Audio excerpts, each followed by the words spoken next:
Hello, everybody. It's me, Kristen. And me, Will. And before we get started, we wanted to let you know that if you're listening to this in real time, that we are going to be at the Jersey Devil Fable Festival in Asbury Park, New Jersey, tomorrow, Saturday, May 7th. And we would love it if you came out. Yeah, we're going to have a table where you can come see us all day. We're just going to be sitting there chatting amongst ourselves. Staring. Yeah, staring, waiting, watching. And we're going to be doing a live episode of Guide to the Unknown at the festival itself at 2 p.m. So come out and join us, see a live episode go down, hang out with us at the table, and it'll be a good time. Yeah, absolutely. So give a goog to the Jersey Devil Fable Festival. Get all of the information. It's being put on by the Paranormal Museum of Asbury Park. And we can't wait to see who comes out. Yeah, absolutely. Links in the show notes, and enjoy the episode. This is Johnson, badge number 32017. And I'm immediately taking notes. Yeah.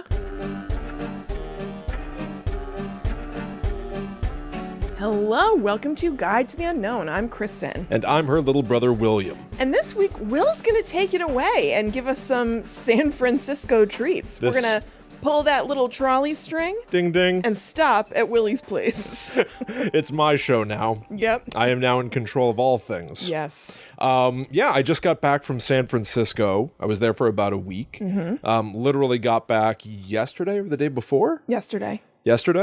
Time has become meaningless. I'm sure. Absolutely meaningless. If it wasn't already before. Right. The combination of being on vacation Yeah. and then coming home with the jet lag of that, like, just, it doesn't matter what day it is when you're away or anything. So you already lose track of time.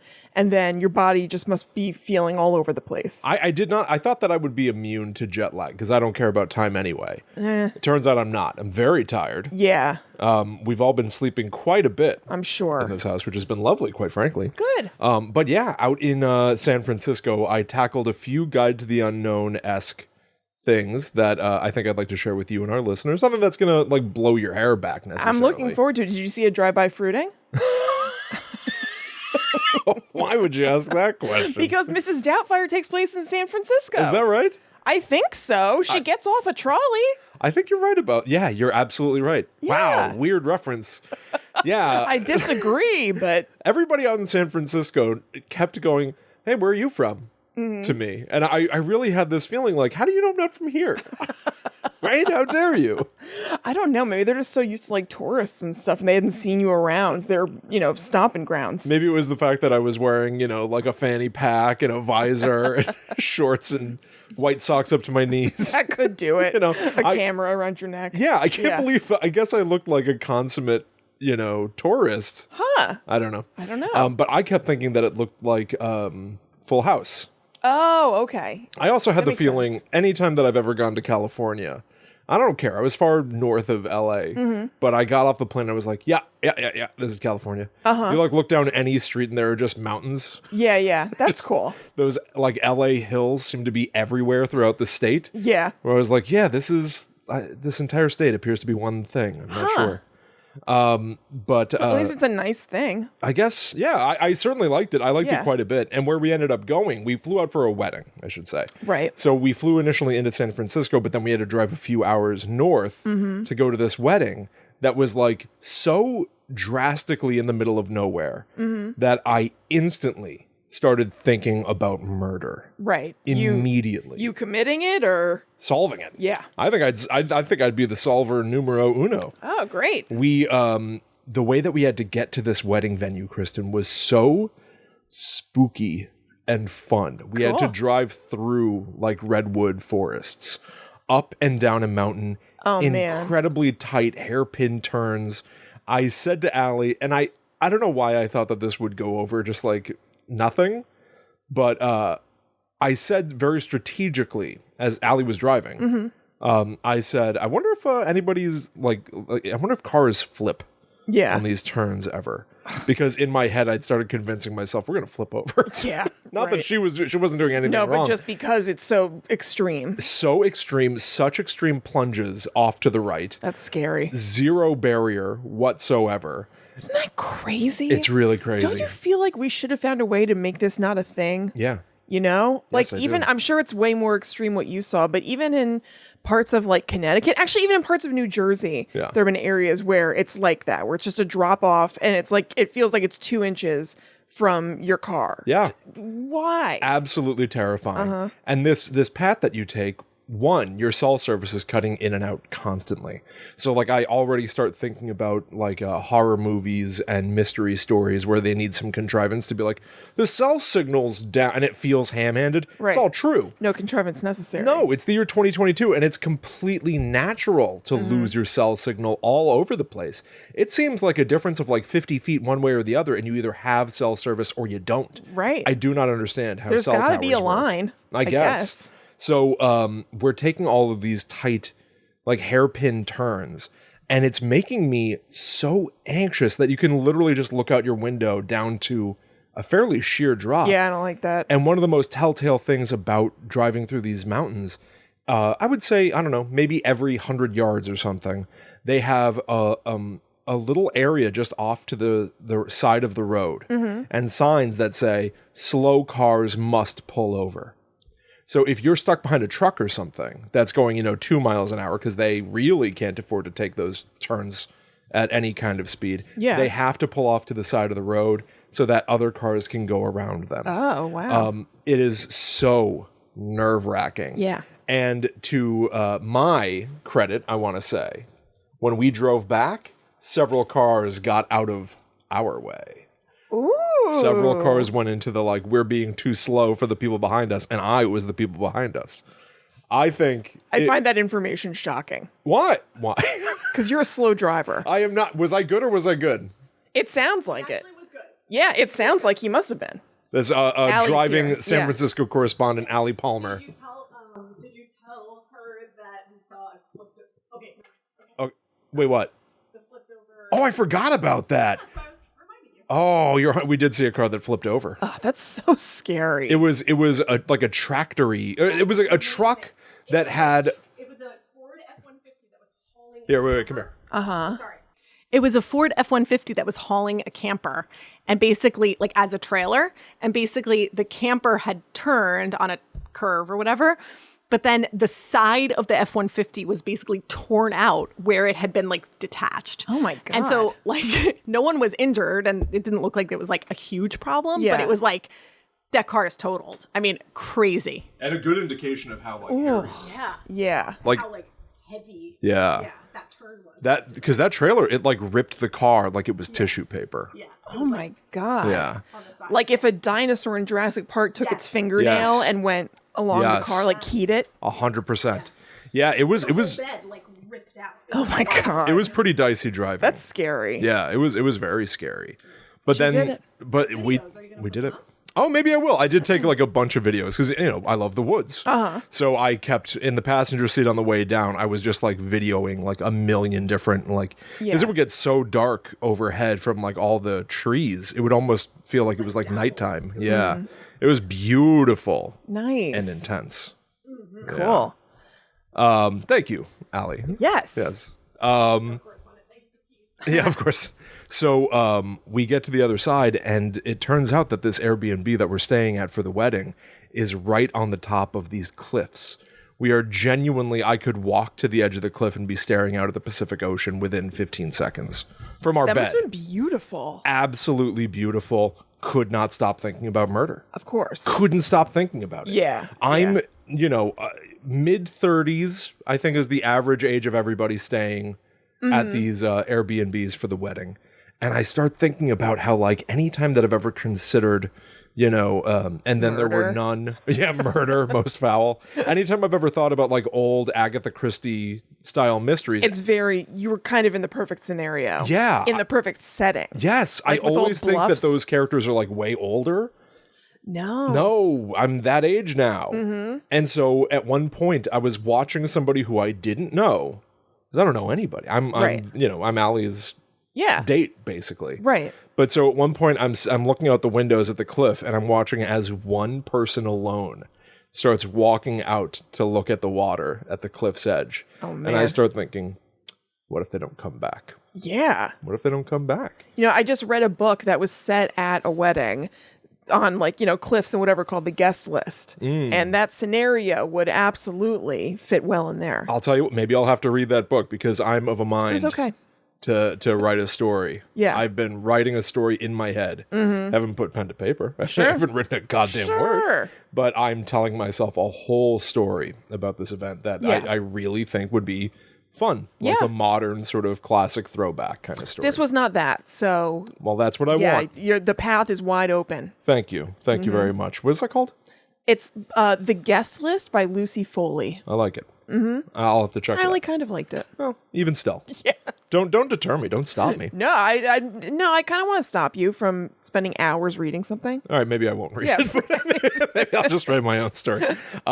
So here, this is, I think, a decent launching off point to explain now that almost everything that I have to say about the experience of going out to San Francisco, where I've never been before, and everything that we did, it all travels through a filter of what movies, shows, games, books, all media that I've experienced. Anytime I bring something up, Allie goes like, "How'd you know that?" And I'm like, "Oh, they said that on the X-Files." Yeah. Like, I don't know anything. I have no knowledge that is of my own, like, it's not. I can only imagine I would be the same. And maybe most people, right? I Maybe, mean, yeah. But I feel like I've got such like an encyclopedia of this crap. Because like even when we got through San Francisco, I'm seeing signs. Like it's a 3-hour drive from San Francisco north to where we were for the wedding. And as we're driving, I see all these signs for different locations. And I'm like, Santa Rosa. Oh, I know what that is. Vallejo, the Zodiac. Yep. Like I just keep but I only know the Zodiac, even though that's, true crime. Right. I know that because of the movie Zodiac. Right. Which of course I had downloaded onto my phone and my iPod. How could you not? My iPad, just in case I wanted to watch it. Spoiler alert, I did. Yeah, it's a complete banger. I did want to watch it. I watched Zodiac in San Francisco, and it was everything That's awesome. I dreamed it could be, Kristen. Yes. Did you remember that June Diane Raphael was going to be in it? Or did she surprise you? Every single time I see June Diane Same. Raphael in that movie, I'm like, oh my God, she's in this. Also, maybe not everybody knows this, but her best friend Casey Wilson is in Gone Girl. And it's a similar thing. Where Is that you're right? Like, what? Yeah, she's like a comedian too. Oh, that's so weird. Yeah. Maybe I have to rewatch Gone Girl. Me too. I haven't seen it in a million years. So at the wedding, a bunch of things that I can't tell you intrigued me. This is one that's not about the guests or anything, but is just something that like I constantly encountered. And it is the San Francisco guys. Okay. It is these like tech bros just talking about like blockchain and nonsense. Like even on the plane, I couldn't believe this. This was like a cliche in the extreme. So we've got sweet baby Zoe. Yeah. And we had a baby seat for the airplane. It's basically like a car seat. And so we get her situated, and the guy who's sitting in the row in front of her immediately sits down and starts trying to recline his seat. And he's knocking into Zoe. And so we're like, it's annoying. He's wearing a headset. Okay. It's not AirPods. He's wearing like what you're wearing. Yeah. Wearing like a headset with like a little doodly microphone thing coming down. And he's talking to some people and like, well, listen, I don't want to have to micromanage you, right? Like, let's figure out how we can work this out together, okay? And he's got not one, but 2 laptops going. Oh my! On a plane. On a plane. He had a laptop on the ground in front of him and one in his lap the entire time. He was in one of those rows that has extra leg room and no place to stow a bag. So I would say conservatively 10 to 12 times he had to get up, come over to me, and be craning over me to get stuff out of the overhead thing. Because he was always swapping in and out a laptop or a tablet, getting stuff. This dude was a mover and a shaker. You could tell he was important, and he knew it. Oh he was very proud of himself. There's no way possible you could have pared down your gear for this, 5.5 hours? Yes. Is that right? Yeah. Now, mind you, Boy. let's be clear here. Yeah. I did bring my MacBook, my iPad, my Nintendo Switch. Did you have them all out at the same time? 2 phones. I had 2 phones, Kristen. Why'd you have 2 phones? One for Zoe for when she's sleeping. It does white noise. That's Zoe's. Yeah, but there are other games on it that I might want to play, so who knows? Oh, okay. Anyway. Yeah. But all I used the entire time multiples? was literally just my phone. Nothing. Didn't touch anything else.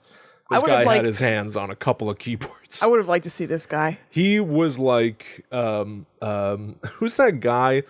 Did Liberace play one of those pianos that had like multiple tiers of keys? I think so. I think this guy's like, he's got like all these laptops, all these keyboards, you know?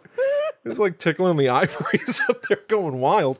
There was not a single... Did he have seatmates? Yeah. They must have. Yeah, I think everybody was sick of this guy.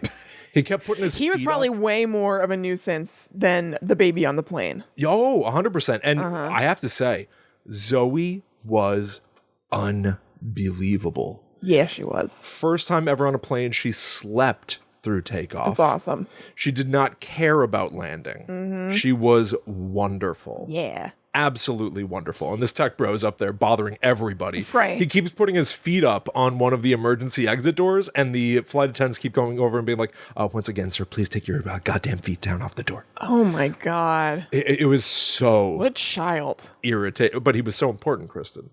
This was a big shot in the extreme. There was not a single meal. This guy needs help. There's not a single meal guy that needs our I help. had in San Francisco without some tech bro in earshot being like, well, listen, okay, what are you talking about? Okay, what are we talking about here, right? Am I selling to you? You selling to me? Come on. Movers and shakers, movers and shakers. It's my God. so annoying. The most irritating men on the planet, to be perfectly That honest. is not for me. Oh, no, not at all. Ugh. All right, to hear about it. Let's talk about my drive back south. We stayed for a couple of days beyond the wedding. Here's where the big kahuna stuff happened. So, I mentioned to you a location that I saw. Yes, Vallejo, of course. Of course. Do you remember what the other one was? Alcatraz. Is that what you're talking about? No. That's not what I'm talking about. Yes, I did go to Alcatraz. A location that you mentioned. I don't mentioned know. it on this show just before. I slipped it in. You didn't even notice, did you? I don't know. You said some town names and I don't think I'd remember. Okay, Kristen. 'Cause I don't know what's going on. I mentioned a town called Santa Rosa. Oh, yeah. I don't know that. You don't know what that is? I saw it, and immediately I knew what I was dealing with. Is it from like Grand Theft Auto or You something? didn't know, but I knew. Here, What is it? I recorded some clips. Check this out. Okay. All right, it's me, Will, Allie, and Zoe. Hi. We're here standing Oh, my outside a honey. park where it is rumored that a cryptid... Oh, I'm lying. We're right across the street from Woodsboro High School. Oh. Uh-huh. Makes me want to ask a very specific question. What's your favorite scary movie? What's my favorite scary movie? Whoa! And I'm a You little bitch! You didn't tell me this. You're right, I William didn't. just went to a thing of him in front of Stu Macher's house. What do you think of that? What do you think of that? I Ow. can't believe you didn't tell Quit me. pinching me. Quit pinching me, bro. That's so What's my fun. favorite scary movie? It's Scream. And I'm at Stu Macher's house. So, Fun. I better get out of here. Basically, I'm in danger. I found out as we were driving north, as much as I was obsessed by like the Zodiac stuff, Right. I realized Santa Rosa, my broader Scream nerd, my behind the scenes Scream nerd stuff Right. started to come out, because in the credits for Scream, they say they say like, and no thanks whatsoever to Santa Rosa High School. Santa Rosa High School was where they were originally slated to shoot all the school scenes for Scream. But at like the last second, they backed out. They read that the script. sucks. They saw about the violence and murder, and you sort of can't blame What them must for they have not wanting to. thought? But why'd they sign on in the first That's what I'm place? saying. And I can only imagine. I understand why you would say no off the bat. Yes. But what happened at the last minute? I think that they just didn't really pay attention, and then they were like, wait, what did we say yes to? It's murder? So then it sends them into a logistical spiral Right. of what are we going to do? So once I notice Santa Rosa, I start looking up Scream filming locations. Kristen, they're all right there. Every single so one of them. fun. Now they're on the drive up. Allie immediately goes like, well, we got to pounce on this. I never could have imagined that we were going to be driving through your Right, what are favorite the chances? Yeah. movies, backyard. So she goes, let's just keep a running list of all of them, and then when we leave the wedding, we'll hit them on the way back down to San Francisco. So I picked my top 3. Yeah. So I've only shown you 2 clips.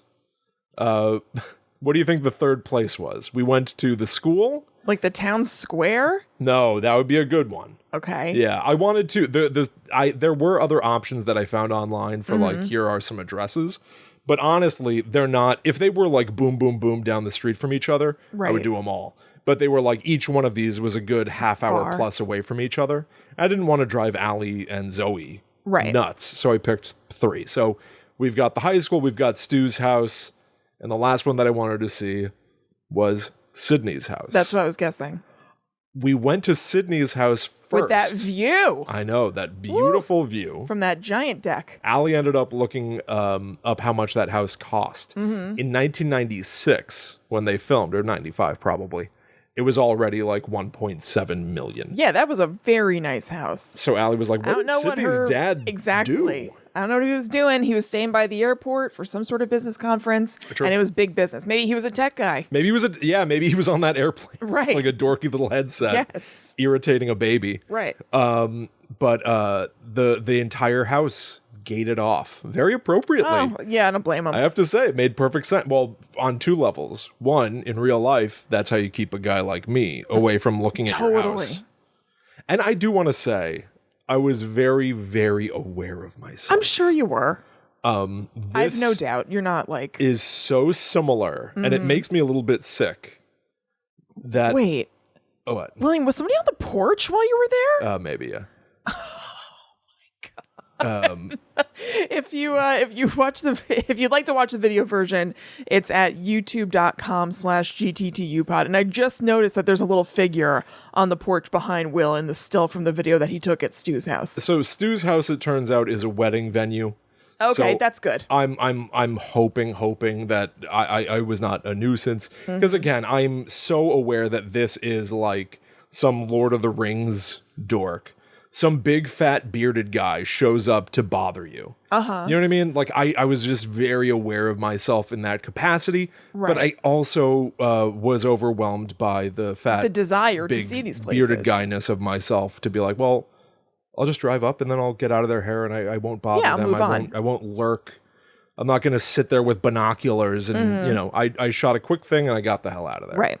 But yeah, I did end up think that's looking over my fine. shoulder and just going like, hi, thank you, sorry, and just got in the car and drove off. Yeah, it seems fine. Yeah, I hope so. Yeah. But yeah, Sydney's house being walled off is also almost like in character. Yeah, right. Allie and I immediately were like, yeah, she's had enough. She's done. Leave her alone. So we turned around and drove the other way. That's really funny. So yeah, Stu's house, I want to say, is absolutely unbelievably beautiful. Uh-huh. But almost weirder is starting to piece together like bits and pieces of why maybe decisions were made by visiting these locations. So in the movies, if you see Stu's house in Scream 1 or the most recent one, it almost seems like it's like maybe just like at the end of a long road. It's just sort of there by itself. Yeah. When you drive to it, it is far up on a hill. Oh, wow. Surrounded by nothing. All of this is farmland. It's 30 minutes of driving past cows to get to Stu's house. And there's almost an ominous quality. And I genuinely think about somebody who was scouting for locations, being like, yeah, I'm aware of somebody's farmhouse in the middle of nowhere. I don't know if it's going to be any good. Right. And then they start driving toward it and they're like, oh my God, it's that little thing high up on that hill. It looks like you're looking up at the Bates Motel or something. That's cool. It is so distant above you and off to the horizon and standing on its own with nothing else around it. That's very cool. It feels important. And then, they don't shoot it that way in the movies, but I do wonder if that was like a casting or a location person's eye of being like, no, Yeah, this maybe. place feels different from other places. Maybe. Also, driving around these areas, I started seeing signs for the town of Windsor all over the place. So you go check out Windsor College? Windsor College. And then I started thinking, and this is, we'll never know, Yeah. was Kevin Williamson here for filming and working on Scream 2 because it comes out less than a year later and being like, I got to name the college something. I like that name. Yeah, maybe. Was it just being in the place that It could very well have been. often you write what you see? Yeah, sure. So I don't know. Yeah. And then as much as this was like to get to Stu's house driving through nothing for 30 minutes, we then continued driving when we left, and about like 10 feet away, there's a cute, tiny little town and we got pizza. There's like a general store. There was like a little society, a teeny tiny little society. And then I started combining it all further. Like it was like almost everything that I'm sort of lightly obsessed with. Seeing all the Zodiac stuff. Scream. Being through, like driving through all the Zodiac stuff, seeing all the Scream stuff. And then I was like, all this farmland, and there's like an old general store from 200 years ago, and a tiny little church with like one white steeple. And it looks like Burkittsville. Cool. It was like all things. Yeah. It was like a little. Were you beside yourself? I was pretty blown away. Yeah, I have to say it was incredible. That's awesome. It smelled like a cow's ass. Oh, cool! What a beaut. Yeah. What a beaut. And then for the high school itself, just to pull up that clip. So we end up going into the town of Sonoma, which is where they ended up getting a replacement for the Santa Rosa High School. It's the Sonoma Community Center. And when we first pulled up, I instantly recognized it. But there's also a weird quality that like seeing these things in real life is almost trippy, not deflating, but very practical in a sense. Right. And when you see the high school in the movies, I thought that like, oh, okay, well now it's, been 30 years and they've, put a street here or widened the street or something like that, because the front lawn here seems really small. And I remember the crane shot in Scream and kids are like sitting on the lawn out front of the high school. And so it all seems smaller now. Nope. Always this size. Wow. Just sort of like the magic of filmmaking and what something looks like on film. Yeah. But also, I started thinking about the end of Twin Peaks season 3 when, spoiler for Twin Peaks season 3, Cooper is trying to drive Laura Palmer back to her house. And it seems like almost something trippy and fourth wall breaking sort of happens. They show up at the house and they knock on the door. And instead of any character from the world of Twin Peaks opening the door, a woman answers and is like, "Can I help you?" Yeah. And it became known after that show came out, the woman who opened the door is the real life owner of the real life house. Right. Not an actress, not a performer, just the owner. So people started having these theories of like, did Cooper leave the world of fictional Twin Peaks and come into our reality? Right.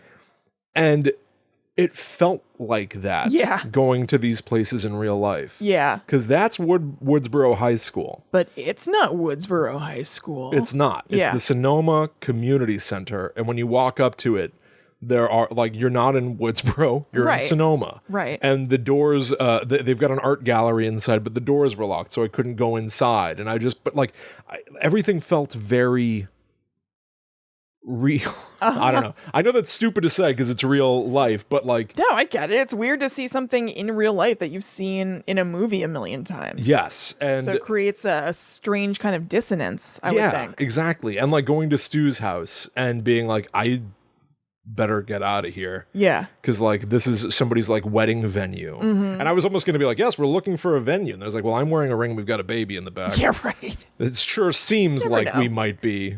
Sure, yeah. Yeah. But it was just very like trippy. Yeah. Trippy almost. That's cool. Yeah, it was super fun. That's awesome. All right. Let me see. What else do I have here? I kept expecting to see like Ghostface graffiti all over the place or something. Yeah. It's like, I don't know. You'd have to imagine that the people living in this area are aware. Right. Of the fact that they're basically living around filming locations for a very popular movie. You said they're all pretty far away from each other though, right? Yeah, but like if I lived in Sonoma, right? If I were a kid living in Sonoma right now, I would definitely have put like a Sidney Prescott, like all these like stupid little stickers and things that I've ended up with all over the years. Right. Like there would definitely be like a Stu sticker on a stop sign nearby or something like that. But nothing that I could really tell. Yeah, I'm surprised there wouldn't be something. Yes. And maybe that's the other quality where it's like, it almost felt like nobody else was publicly acknowledging these things as being what they are to me. Well, first, this is the thing. Like, they might not care as much as, some people. It's not like it's a bunch of like horror fans all living in Sonoma. Of course, yeah. So you know, to them it's just another shooting location or whatever. And also maybe because it's California, even though it was far away from LA, like maybe there's a familiarity with the idea of people using things for shoots, and it's not as novel as it would be to us in New Jersey or something. That's a very, very, very good point. It's like, well, yeah, I mean, they shot Scream there. They shot Krippendorf's Tribe, like, down the street. Why is Krippendorf's Tribe the first movie that you can think of? I don't know. Have you ever even seen Krippendorf's Tribe? No. What is that about? I don't know. Richard Dreyfuss is in it. Yeah, I think so, That's all I know. And Jenna Elfman. Oh, boy.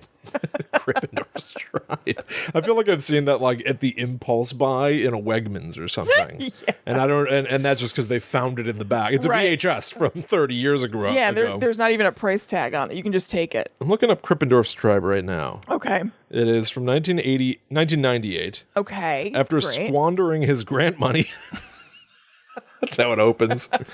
Despondent and recently widowed anthropologist James Krippendorf, Richard Dreyfuss, must produce hard evidence of the existence of a heretofore undiscovered New Guinea tribe.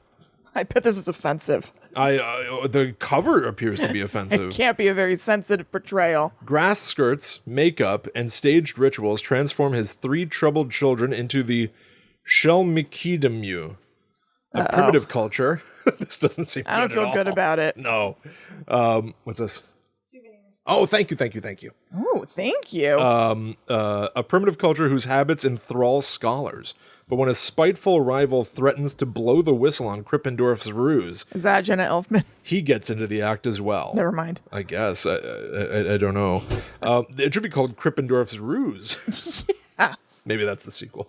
Perhaps. So anyway, I mean, they're like, yeah, Scream was shot there. Krippendorf's Tribe was shot over there. Like, this is just what our life is like. Yeah, I guess so. But you would still think that there'd be like a sticker or something. Yes, and I think that is the quality. That like, when I say it's trippy to go here, I think it's exactly that quality that makes it trippy, that nobody else seems to be acknowledging this. That this is something from a movie. Because then it makes me go like, well, this is it, right? Like it almost makes you feel out of place. Yeah, because I remember the Stu's house was listed as an Airbnb for a while. Mm-hmm. And the stained glass in the front window was Ghostface. Right. When I went, it was not. It was like a regular piece of glass. Right. And so it just almost had this like thing of like, we've all acknowledged that let's call it what it is. We know what this is. Right. Don't we? I think we do. We're sort of saying it's not that. I guess just some couples don't want that in the,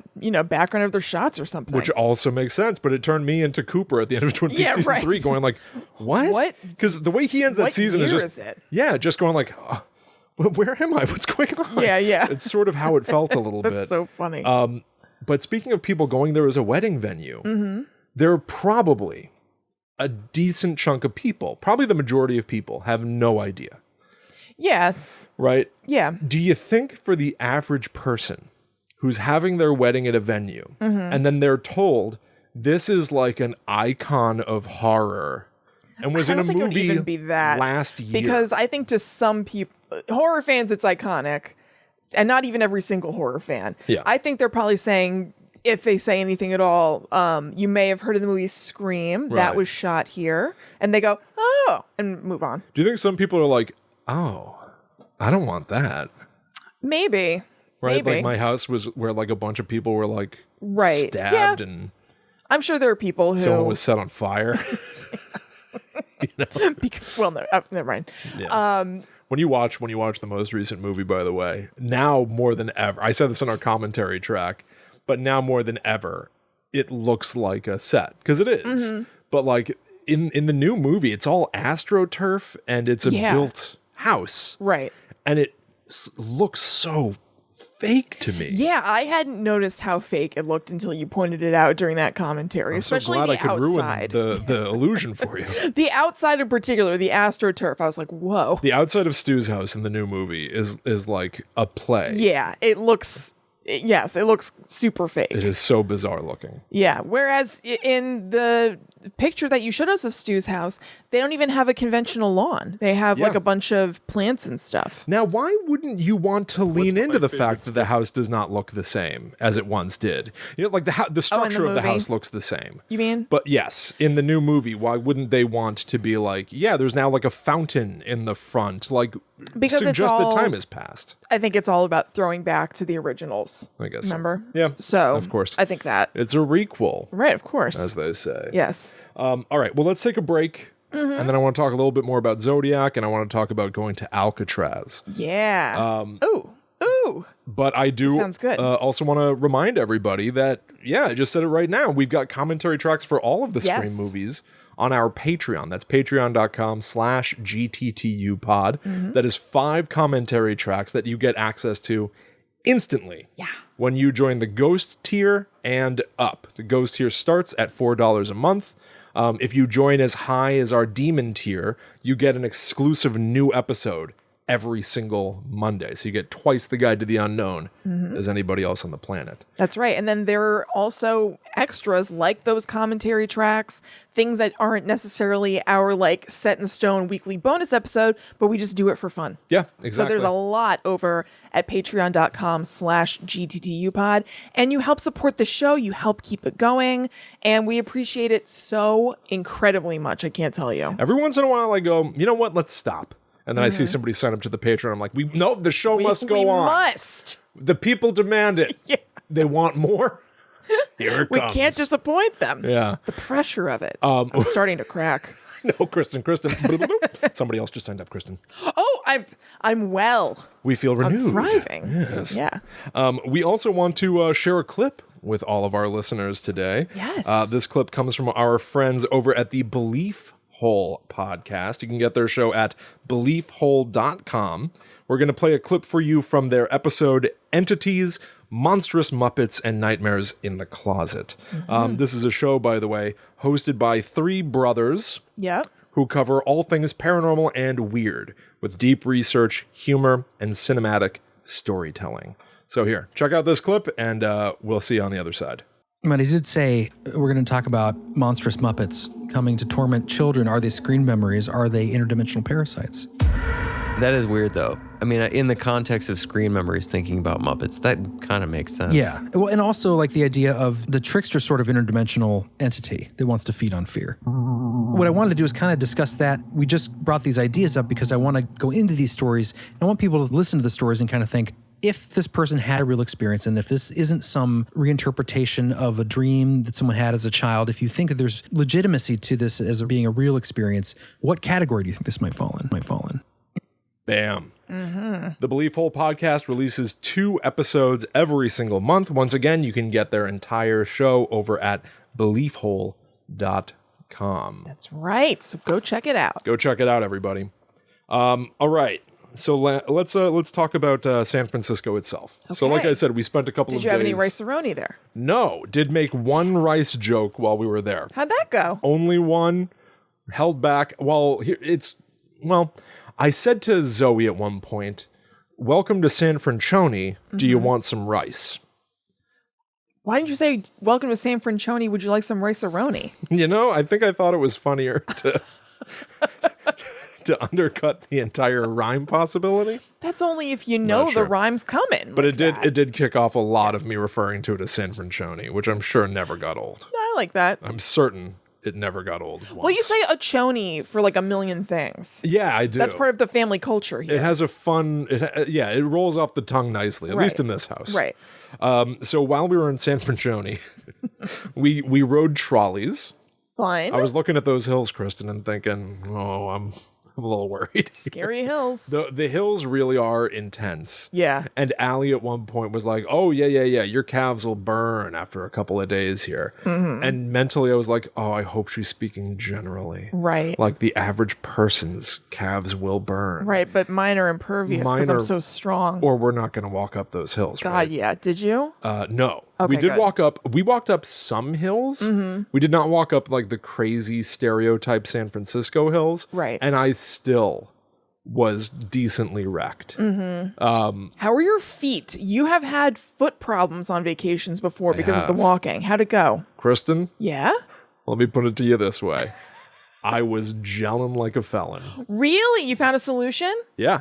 What's your solution? Gel insoles. I was literally... In just your regular shoes. Yeah. You put great. Yes. Great. I was That's literally gelling Great. like a felon. I'm very happy to hear that. Yeah, no, I tons of walking, tons to do, but thankfully we stayed away from the insane hills, and part of that is that we took actual historical trolleys. Yeah. They've got like their modern trolley subway-ish bus systems, and then they have historical wooden trolleys, Cool. which we rode and were wonderful. Oh, that's awesome. It almost pinged a memory that maybe you can help me with. Okay. Was clang, there... clang, clang goes the trolley. Is it that?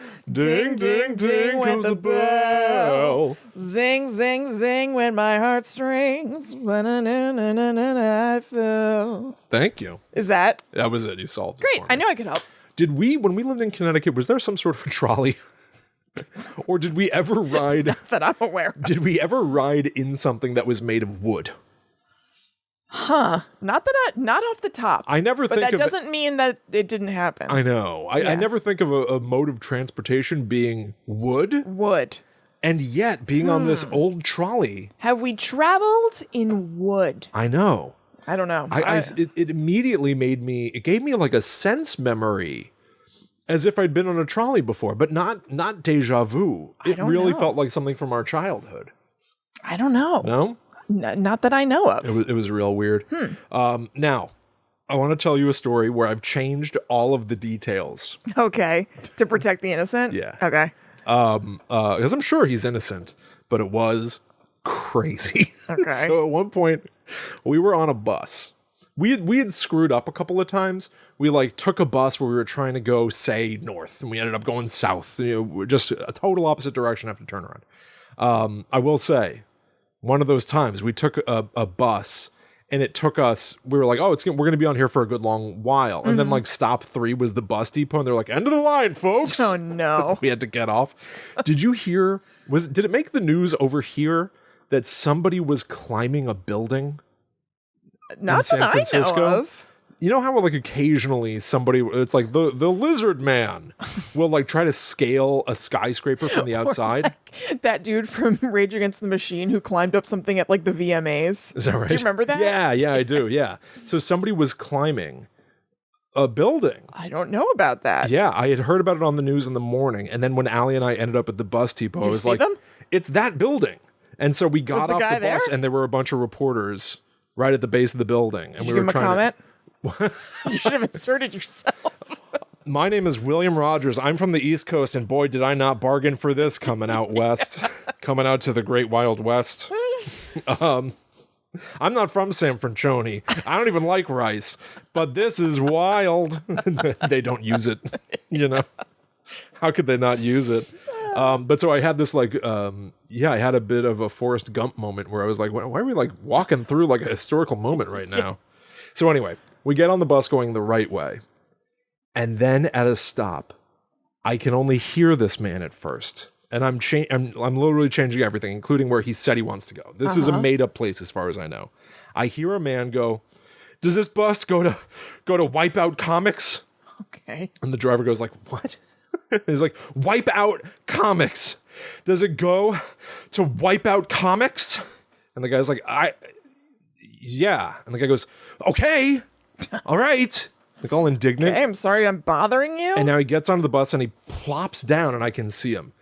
A very large man, sweating profusely, no mask, Wow. pulls a phone out of Not his loving pocket and goes and barks into the phone, "I need to speak to the marshal's office."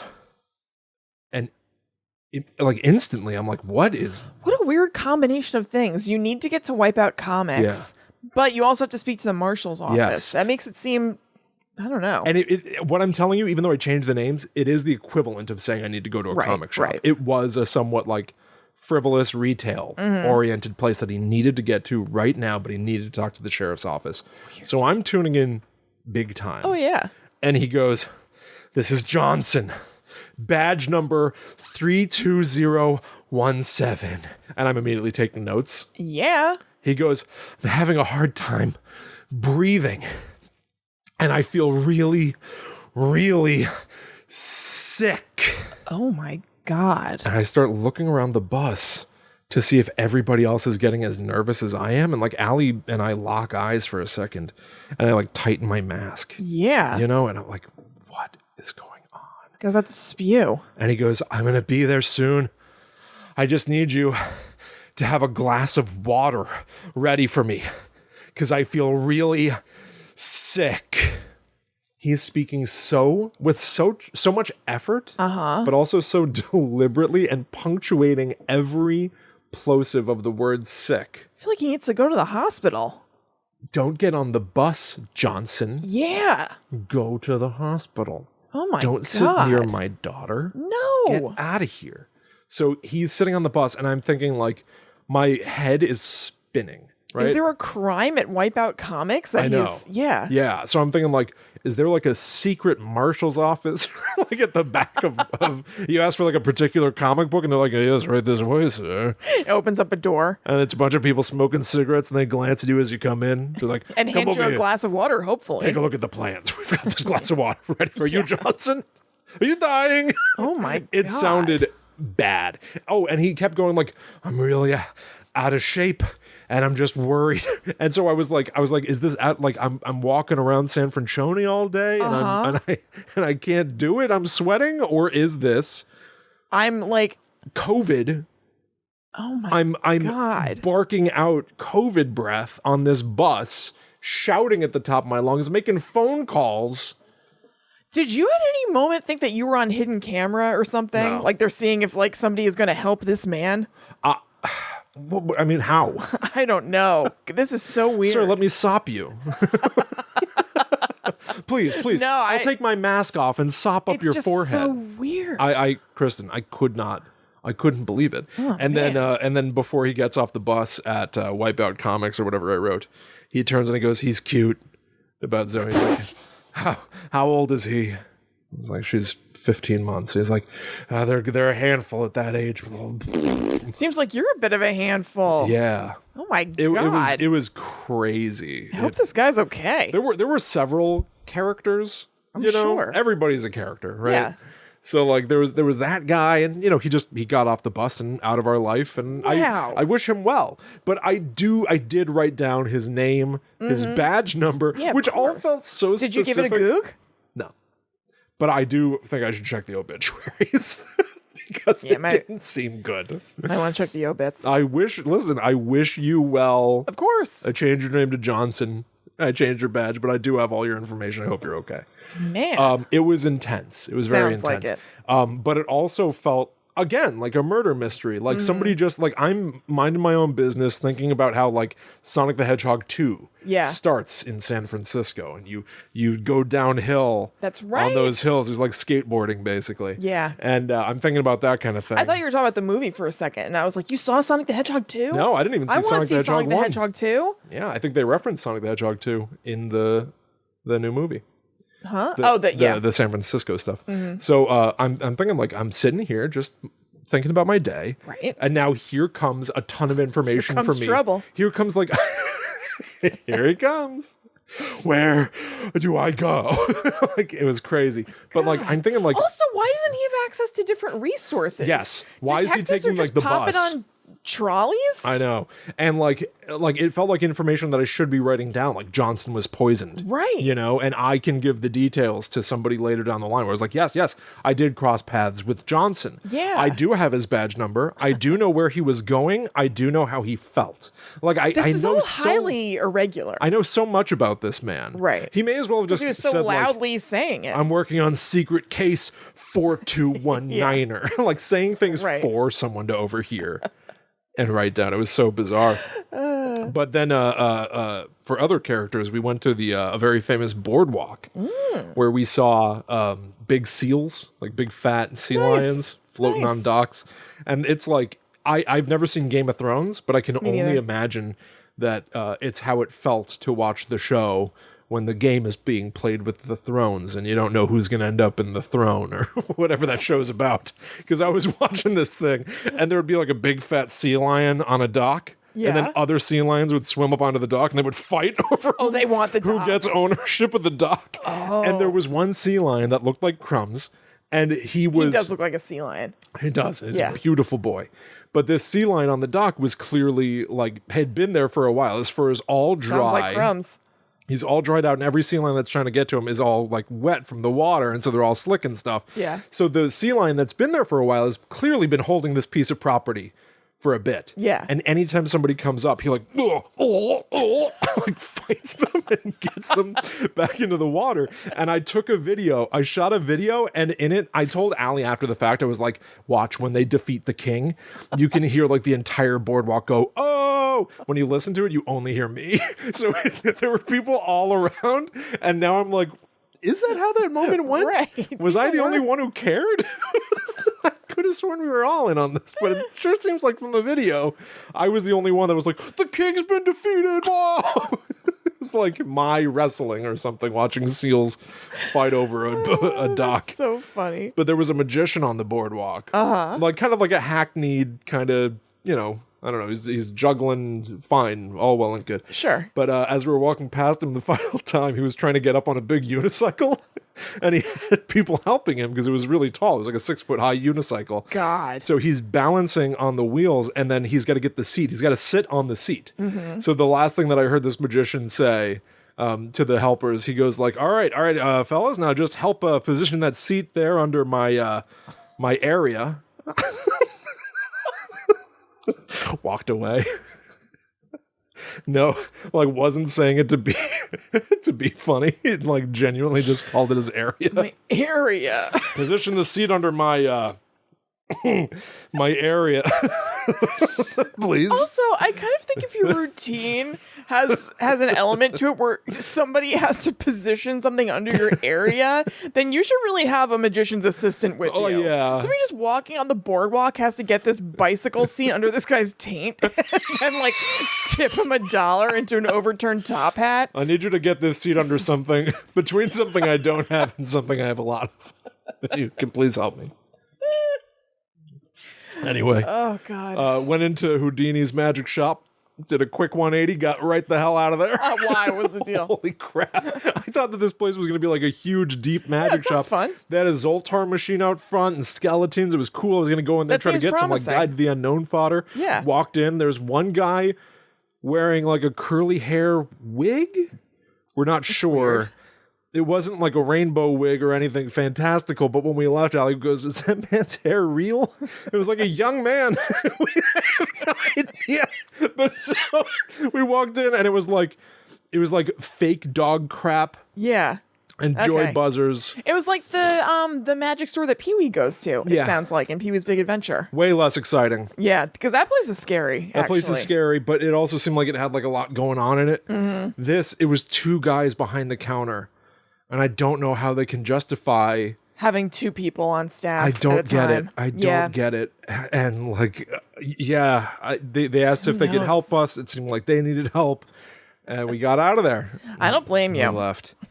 All right, so let's talk about Alcatraz. Yeah. So Allie got us tickets to go on a tour of The Rock. Alcatraz. The Rock, yeah, hell yeah. And you have to get there by ferry. It's an island, and it was absolutely incredible. Like incredible. When you first get off the ferry there, there's like a park range. It's a national park. So they have you come over and they give you sort of like the rules, and like it's a bird sanctuary these days. It's nice. absolutely beautiful. He had a great line. This park ranger guy was given the spiel right off the bat. He goes, all right, let's talk about a few things. If you want to drink water, if you want to get something to eat, you can eat that stuff down here by this office. That is the only place that you can eat. If you need the bathroom, there are toilets all over this island. Only 2 of them work. And I was like, I love that. Yeah. He probably says that about 1,000 times a day. Oh, I'm sure. But it was a great line. Yes, why not use it? Absolutely great line. And so one of them goes like, now, if you want to get your junior Alcatraz sheriff's badge, come speak to my associate over here in the corner, Officer Roger. So I go over and I ask about getting a little badge for baby Zoe. I want her to be a junior Of course. sheriff. Zoe is 15 months old. She is adorable. Yep. She does not know That she's a sheriff. that she's a sheriff. Yeah. They say, yeah, there's That's part of the power of it. correct. Yes.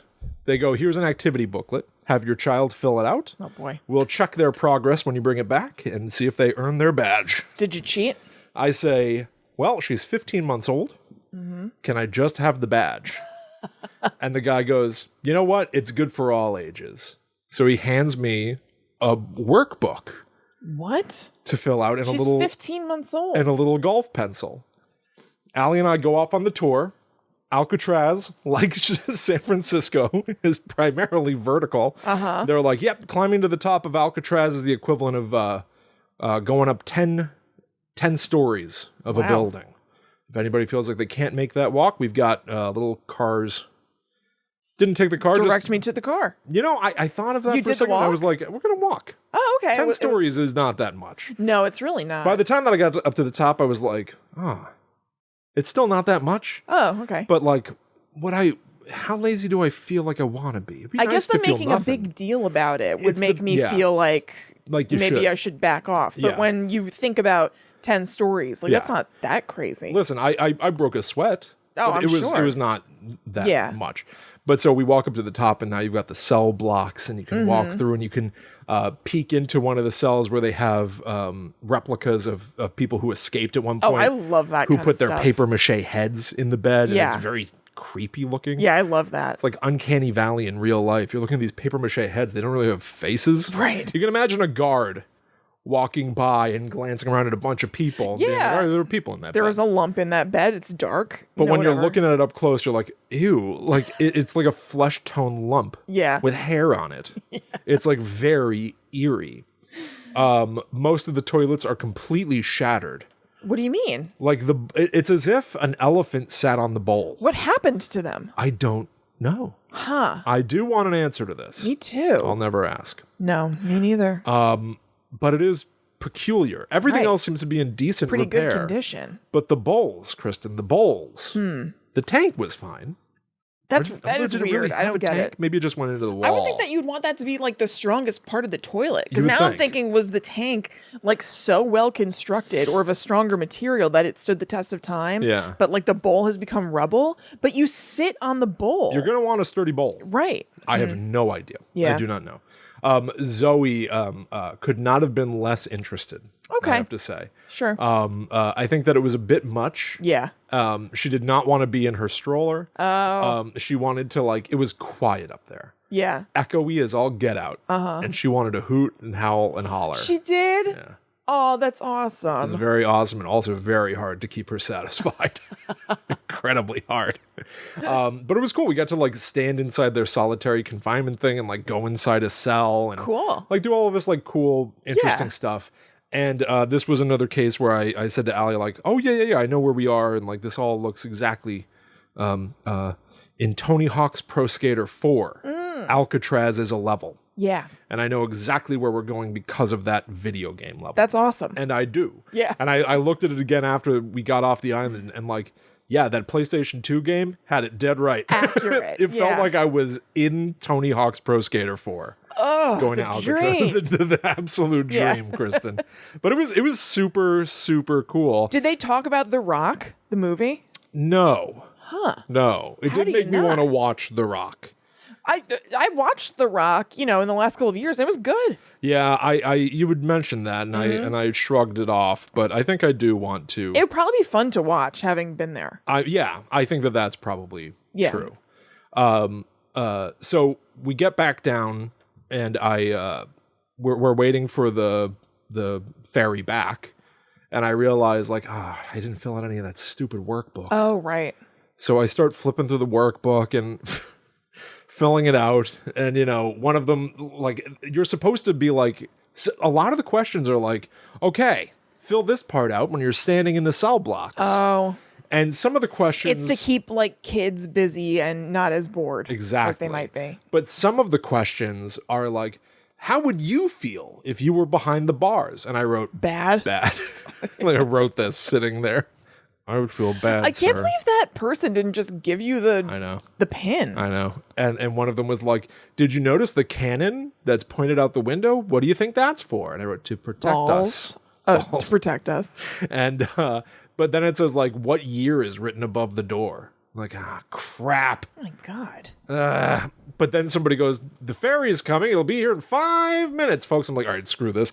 So I scribble a couple other things on the packet and I rush over because I'm like, what are they going to do? What are they going to say? Yeah. So I'm not changing this person's name. It seems anonymous enough.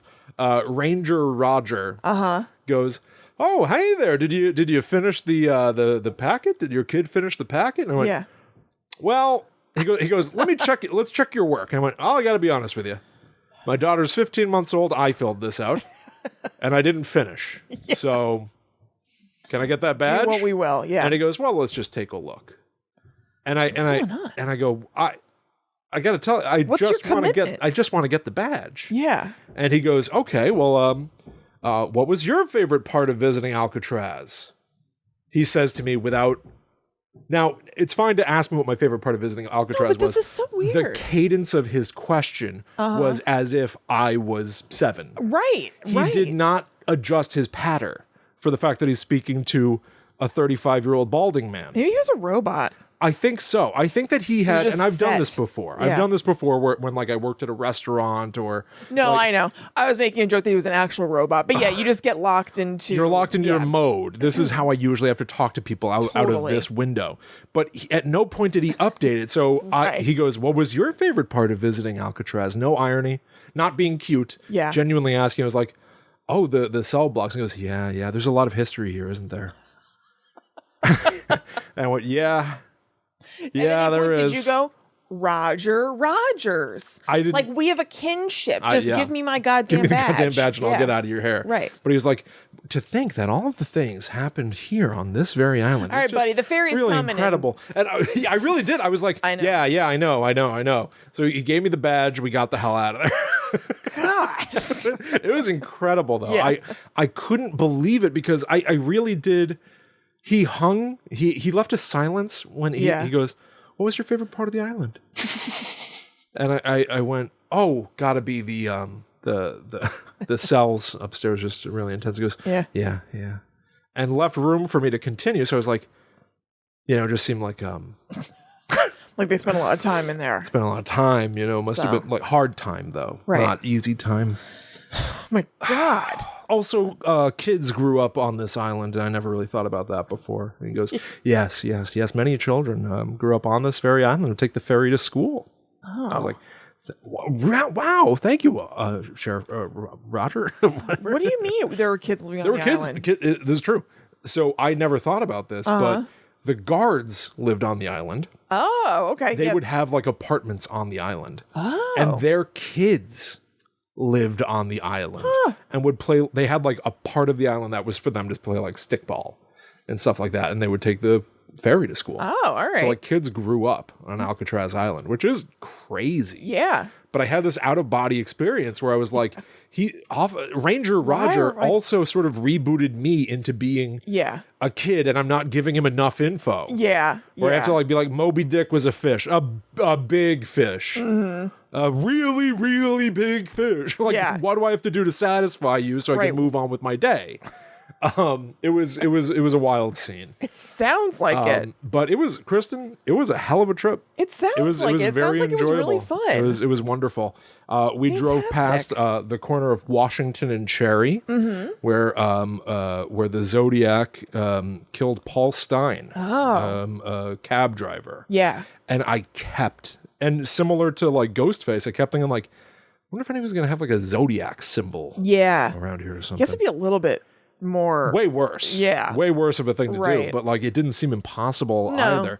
It was just, I don't know, it's weird to go to a place where you know it for one thing and everybody else lives it all the time, so they don't care. It makes perfect sense to them. It's just kind of happenstance, but you're going to check it out specifically. Yes, exactly. That is a really weird sensation, I'm sure. Yeah, it was weird. But really enjoyed it. First time that I'd ever been to San Francisco. Tried to go out of my way to get a couple of interesting nuggets to share. Stumbled across some other characters, some things that I won't tell you on the show, but I'll tell you off to the side. Can't wait. That were good and weird. Yeah. And quite frankly, I'm hoping to go back out to California sooner rather than later. Great. I have to say, I think I'm gonna try to pitch some decks Great. and take a trip out west. I don't know what that means. Assemble decks. I hear people talk about decks occasionally on Twitter, and I don't know what they're talking Yeah, about. you probably wouldn't understand. It's all pretty technical. The hell is that? So I probably wouldn't get it. What is that? It's like a PowerPoint? Oh yeah, kind Okay. of, yeah. Yeah. Yeah, you're trying to sell something, right? Right. Trying to sell like a story. So Yeah. So you trying put together a PowerPoint presentation. yeah. Okay. A lot of them are PDFs. Okay. I wouldn't sit with a clicker in my hand and go, okay, the woods, spooky, right? Yeah. Well, take a look at this. Click, click. Extra spooky. Right. Put a ghost. So in then there. what do you do? Share some writing.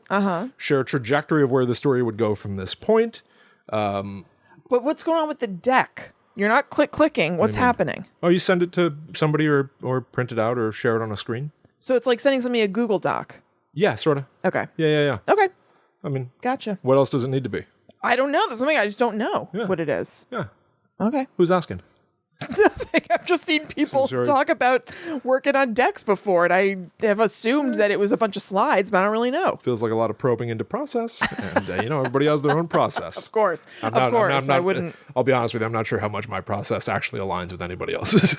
I mean, if it works, it works. Who cares? Who knows if it works yet? You'll see. Got to prep it and see what happens. Yeah. All right, everybody. Yes. Well, there you go.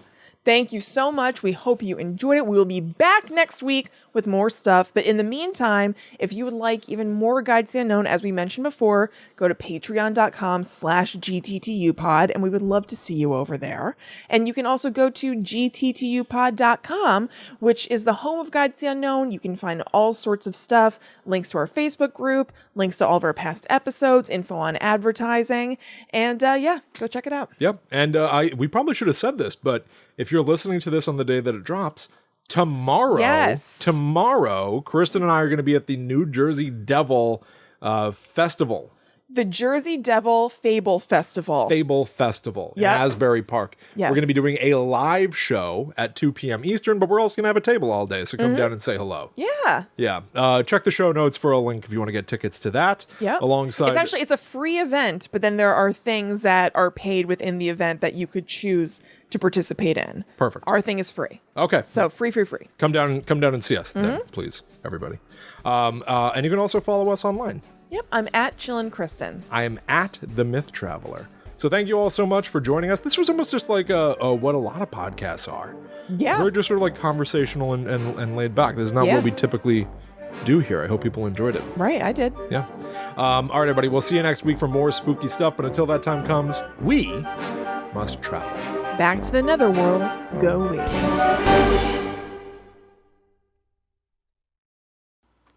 I just remembered that partway through the episode, Allie dropped off a bag of souvenirs. Yes. So I'm going to give you yours on camera because we're still sitting here. Okay. Okay? Mm-hmm. This is an authentic cup.